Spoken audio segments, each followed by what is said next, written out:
opiniones, puntos de vista acerca de la realidad nacional. Los 1000 días de Carlos Abarca. Hace casi exactamente 30 años se aprobaba en la OEA la Convención Interamericana sobre Desaparición Forzada de Personas.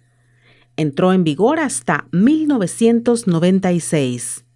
El Salvador, probablemente preocupado por el alto número de desaparecidos durante la guerra, nunca ratificó la convención. La simple formulación del primer artículo debía sin duda asustar a las autoridades de aquella época. Decía y dice: no practicar, no permitir ni tolerar la desaparición forzada de personas, ni aun en estado de emergencia, excepción o suspensión de garantías individuales. Ante la falta de voluntad del Estado, a la sociedad civil le tocó asumir en aquellos momentos el deber de humanidad de luchar contra las desapariciones. ¿Cómo no recordar al padre John Cortina, que con un grupo de campesinos emprendió la difícil tarea de buscar niños desaparecidos, teniendo un éxito notable? Pero la historia siguió su curso y tanto las maras como algunos miembros de la PNC, aliados a grupos de exterminio, continuaron cometiendo el delito de desaparición forzada. Con el régimen de excepción, la Comisión Interamericana de Derechos Humanos ha advertido a El Salvador sobre la posibilidad de que este delito se esté cometiendo. Un delito que, por cierto, es permanente y continuo hasta que no se revele el paradero del desaparecido, y que durante ese tiempo hace sufrir terribles ansiedades y dolores a los familiares.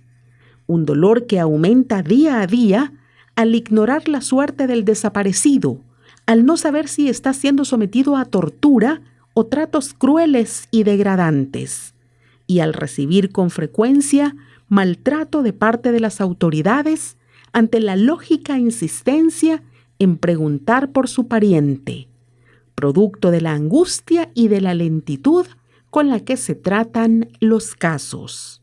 El sistema americano de derechos humanos nos recuerda que las desapariciones pueden convertirse en ocasiones en crímenes contra la humanidad.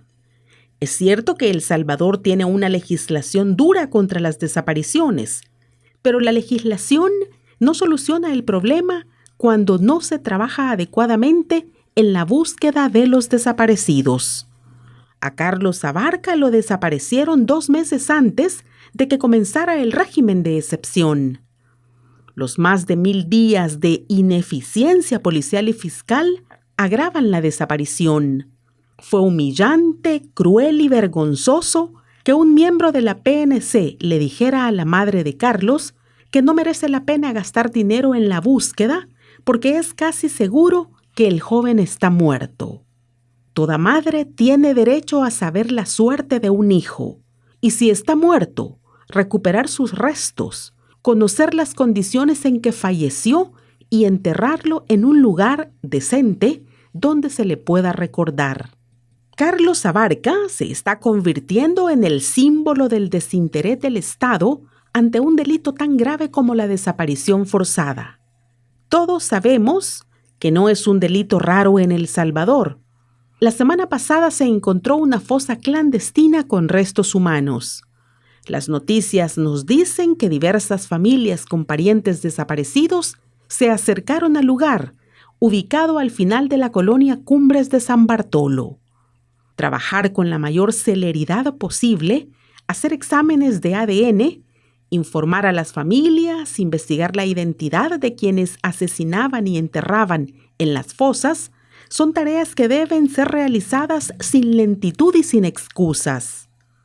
Más allá de a quién pertenezcan los restos encontrados en la fosa, Carlos Abarca y la persistencia de su madre deben permanecer en nuestra memoria y ser un continuo acicate para que todos pidamos verdad y justicia, tanto en su caso como en el de todos los desaparecidos. Por José María Tojeira, sacerdote jesuita. Hasta aquí, la opinión de hoy.